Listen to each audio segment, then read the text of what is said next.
Chapter 7 The Cosmic Tapestry. The advent of the Song of the Stars was a monumental chapter in Lysandra's history. Soon after, the town became known as a crossroads, where the realms of earth and sky, past and future, met and mingled.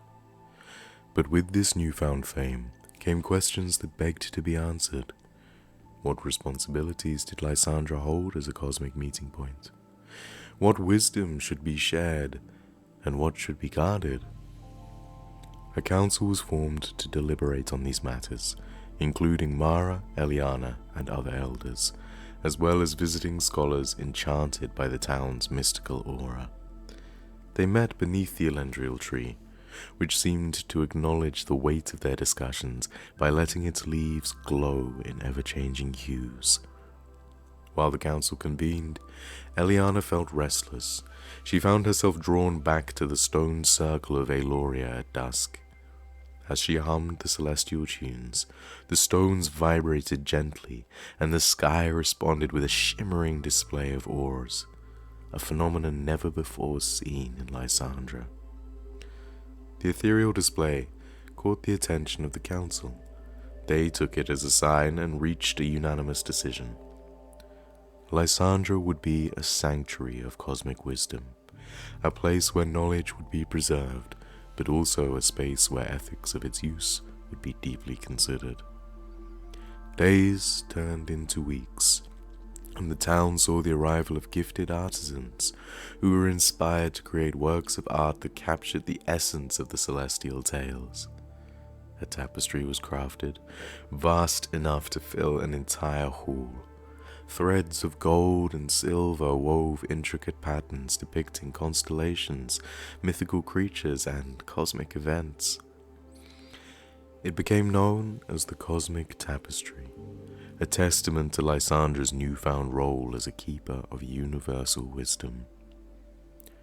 One night, as Eliana sang beneath the Elendrial Tree, Lorien appeared. "You have done well," he said. "The realms are pleased, but the tapestry is not yet complete." Confused, Eliana asked, "What remains to be done?" Lorien pointed towards the sky. "The comet of Elara, a celestial wanderer, will soon cross Lysandra's skies. Its journey across the heavens is a weaving of its own, adding new threads to the cosmic tapestry. Witnessing its passage is a crucial chapter yet to be added." Lysandra prepared for the celestial event with a festival devoted to sky watching. Telescopes were set up and sky charts were distributed. As the comet of Elara streaked across the sky, leaving a trail of sparkling dust, Eliana felt a connection, a pull.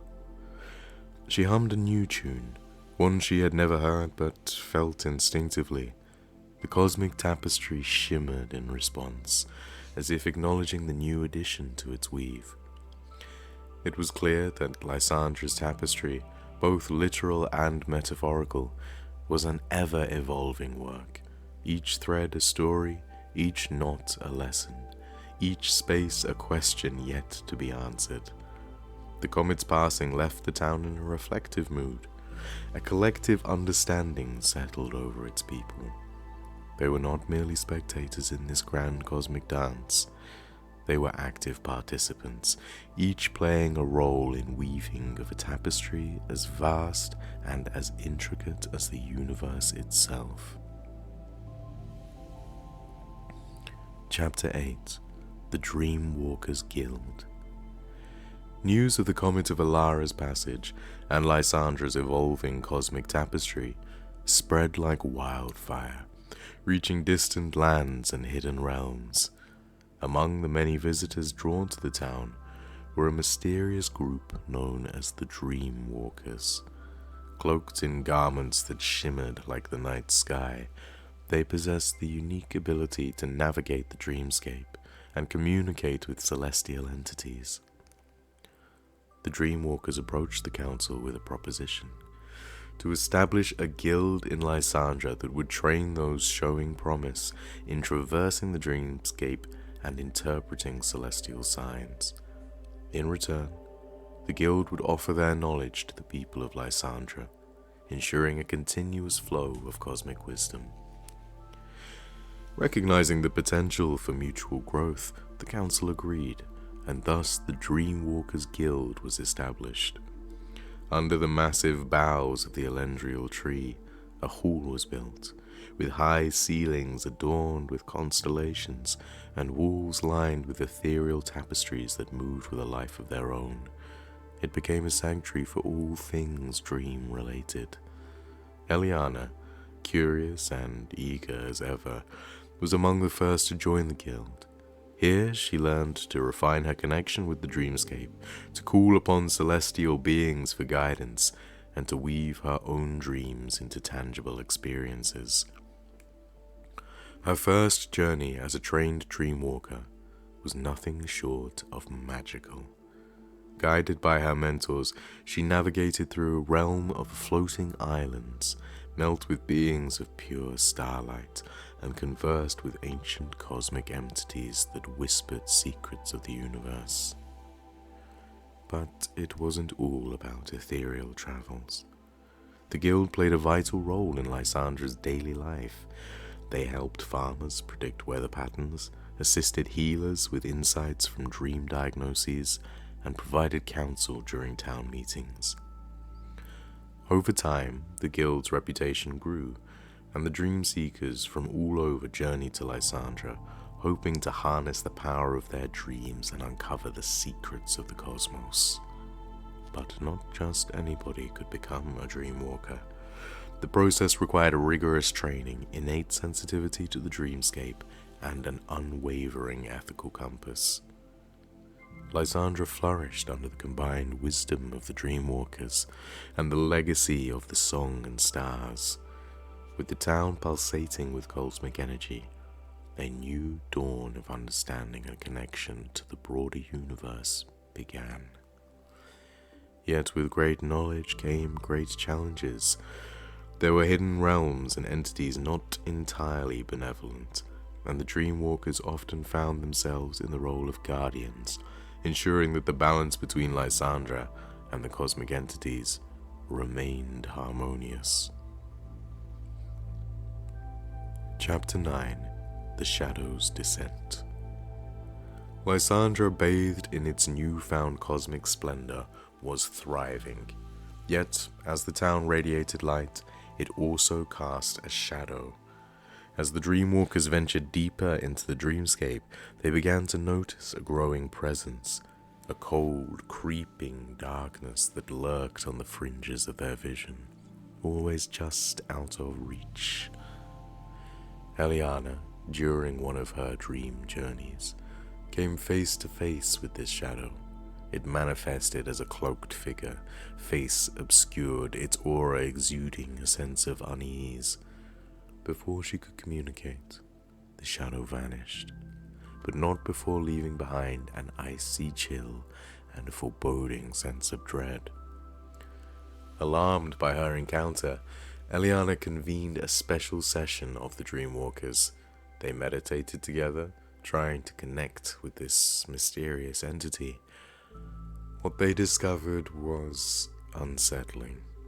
The shadow was not just a singular being, but a manifestation of a forgotten realm, one that had been shrouded in darkness for eons, and now sought to leech Lysandra's light. Mara, combining her knowledge of ancient texts with the Dreamwalker's insights, realized that the balance Lysandra held between the cosmic and earthly realms had awakened this ancient force. The town's brilliance was both its strength and its beacon, attracting entities both benevolent and malevolent. The Council and its Dreamwalkers Guild united to address this looming threat. They began by reinforcing the stone circle of Aloria, using a bulwark against the encroaching darkness. Rituals were performed, protective runes were inscribed, and a perpetual watch was established. But defense alone would not suffice. They needed to understand the Shadow Realm to truly protect Lysandra. Eliana, alongside a chosen few, embarked on a daring mission to venture into this realm, hoping to find a way to establish a truce, or, at the very least, ward it off. The journey was treacherous. The Shadow Realm was a world of twisted landscapes, a place where time and space warped unpredictably. Eliana and her team faced tests of will, confrontations with their own fears, and illusions designed to lead them astray. In the heart of this realm, they discovered a forgotten city, its spires and domes consumed by the shadow. At its center stood a great palace, where they finally encountered the ruler of this realm, the Shadow Sovereign. The Sovereign, once a guardian of balance between light and dark, had been consumed by loneliness and resentment.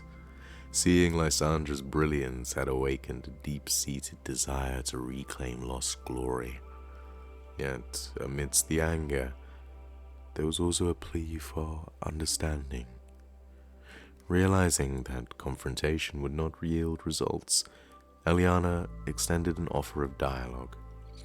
Days turned into weeks as stories were shared, grievances aired, and understanding built. It became evident that while the Shadow Realm had its place in the cosmic tapestry, its unchecked influence on Lysandra could be catastrophic. An agreement was reached. The Shadow Sovereign would restrain the encroaching darkness, while Lysandra would recognize and respect the Shadow Realm's existence, ensuring that their brilliance did not blind or overshadow others. Returning home, Eliana and her companions were hailed as heroes. The town celebrated not with grand festivities, but with a solemn day of reflection, understanding that true harmony lay in recognizing and respecting all facets of existence, light and shadow alike. Chapter 10: The Gathering of Elders. In the months following the Shadow Sovereign's truce, Lysandra experienced an era of peace and prosperity. The Dreamwalkers Guild flourished, and the town became a beacon of knowledge and harmony. However, within the shifting tides of the cosmos, new challenges were always on the horizon. A council of elders, wise and seasoned in the ways of cosmic law, was convened by the Dreamwalkers. They gathered beneath the boughs of the Elendrial Tree, which stood taller and more radiant than ever, its leaves shimmering with a newfound vibrancy. Among the elders was Tobias, a sage renowned for his deep understanding of astral phenomena and ancient histories. He had journeyed from a distant land, drawn to Lysandra by the tales of its unique connection with the cosmos. As the council convened, Tobias shared his insights. "The balance we have achieved with the Shadow Realm is but one part of a larger cosmic tapestry," he began. "There are realms beyond our understanding, each with its own energies and entities. We must be prepared for the inevitability of their intersection with our world." The elders nodded in agreement. They knew that Lysandra's role in the cosmic dance was not static, but ever evolving. The town had become a nexus point, a place where different realms could converge. Mara, ever the historian, added, "Our history tells of a time when the realms were more closely knit, when beings of different worlds walked among us. Perhaps we are approaching such a time again." Eliana, representing the Dreamwalkers, suggested, "We must expand our guild. Train more Dreamwalkers to navigate not only the dreamscape, but also those intersecting realms. We need envoys who can traverse these worlds and understand their natures." The council agreed, and it was decided that Lysandra would host a gathering of realms, a meeting place for representatives of different cosmic entities. Preparations began, with every corner of Lysandra contributing. The artisans crafted symbols of welcome, the bakers prepared foods infused with herbs from ancient recipes, and the musicians composed melodies that resonated with the frequencies of various realms. The night of the gathering was marked by a spectacular celestial event, a convergence of planets that bathed Lysandra in a kaleidoscope of light. Beings from realms seen and unseen arrived, each unique in form and essence. Tobias led the opening ceremony, his voice echoing through the glade. "We stand at the crossroads of the worlds, united in our diversity, seeking understanding and harmony." The gathering was a symphony of dialogues and exchanges. Stories were shared, alliances formed, and knowledge exchanged. Lysandra became a tapestry of multiple realities, each thread representing a bond with a different realm. As dawn approached, the representatives departed, but the connections formed that night endured. Lysandra had not only been affirmed in its place in the cosmic tapestry, but had also woven new threads, assuring its legacy as a town where worlds converged and harmony prevailed. Chapter 11. The Celestial Library. The success of the Gathering of Realms marked a new chapter in Lysandra's history. The town had become much more than a mere point of convergence. It was now a repository of interstellar wisdom and lore. This led to the conception of the Celestial Library, an ambitious project that would house the knowledge and histories of the myriad of realms that had touched Lysandra. Eliana, alongside Tobias and the Dreamwalkers, embarked on the task of designing this library. It was to be a place of wonder, where the architecture itself was a reflection of the cosmos. The buildings spiraled like a galaxy, with rooms and alcoves dedicated to different realms, each designed in harmony with the essence of the world it represented. As word of the Celestial Library spread, beings from various realms sent contributions, tomes that contained the wisdom of stars, scrolls detailing the history of distant planets, and artifacts that held the mysteries of the universe.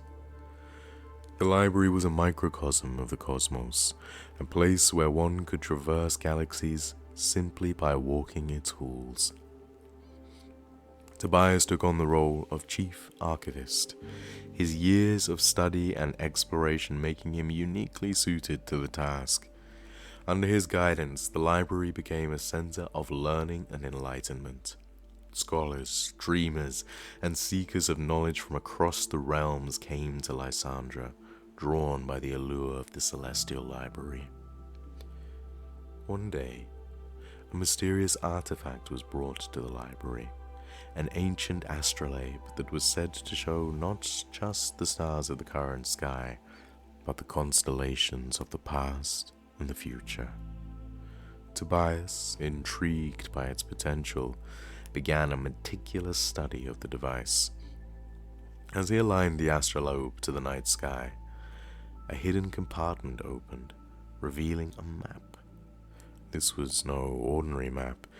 It depicted not land or sea, but a pathway through the stars, a route to a realm that was believed to be a myth, the legendary Elysian Fields. The discovery sent ripples through Lysandra. The Elysian Fields were spoken of in hushed tones, a place where the boundaries between physical and ethereal realms dissolved. It was said that the secrets of life and existence could be found there. A council was held, and it was decided that an expedition would be mounted to discover this mythical realm. Eliana, with her experience in navigating different worlds, was chosen to lead, along with a group of select Dreamwalkers and Tobias. The night before their departure, Lysandra gathered to bid them farewell.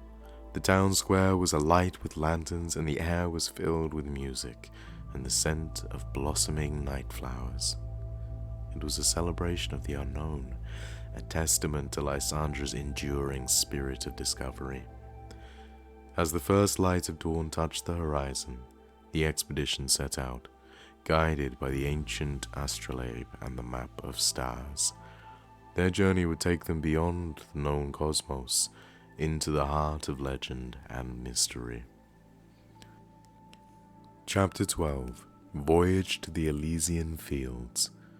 The expedition embarked under veil of the early morning twilight, their spirits alight with a mixture of excitement and apprehension.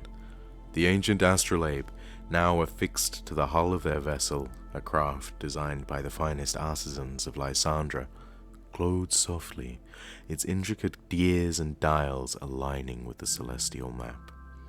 Eliana, standing at the helm, felt a deep sense of responsibility and wonder. This journey was not just a quest for knowledge, it was a voyage into the heart of the unknown, into myths and legends that had been part of cosmic lore for millennia. Tobias, his eyes reflecting the starlight, studied the map intently. The Elysian Fields are said to exist in a fold of space and time, accessible only when the stars align in a pattern unseen for ages, he explained. This astrolabe and map are our keys to unlocking that path. The craft journeyed through the cosmos, passing through different fields of asteroids, skirting the edges of black holes, and witnessing the birth of stars. They encountered beings of light and energy, ancient entities that watched over cosmic phenomena. Each encounter brought them closer to their destination, each celestial event a signpost on their journey. After traversing through a nebula where colors danced like an artist's dream, the expedition arrived at the threshold of the Elysian Fields. It appeared as a shimmering veil in space, a curtain of light that ebbed and flowed like the tide of an ethereal ocean. With bated breath, the crew navigated through the veil. As they emerged on the other side, they were greeted by a sight of unparalleled beauty. The Elysian Fields were a tapestry of floating islands, gardens of celestial flora, and rivers that sparkled with stardust. The air resonated with a harmony that seemed to sing of the secrets of the universe. In awe, they explored this realm, discovering wonders beyond their imagination. The Elysian Fields were home to ancient sages, beings who had transcended physical form and existed in a state of pure consciousness. These sages imparted wisdom about the nature of reality, the interconnectivity of all things, and the deeper truths of existence. Eliana and her companions spent what felt like an eternity in the Elysian Fields, though time seemed to have no dominion in this realm. They learned of the origins of the cosmos, the cycles of creation and destruction, and the role of beings like themselves in the grand cosmic dance. As they prepared to return to Lysandra, the chief sage bestowed on them a gift, a small luminescent orb that contained the essence of the Elysian Fields. With this, the wisdom and peace of the Elysian Fields will always be a part of Lysandra, the sage intoned. The return journey was a reflection on all they had learned and experienced. When they finally arrived back in Lysandra, they were greeted as heroes and sages in their own right. The orb was placed in the celestial library, where it pulsed with a gentle light, a constant reminder of their extraordinary journey and the unending mysteries of the cosmos. Lysandra continued to thrive, now not just a beacon of knowledge, but also a testament to the boundless potential of exploration and the enduring quest for understanding in the vast, mysterious universe.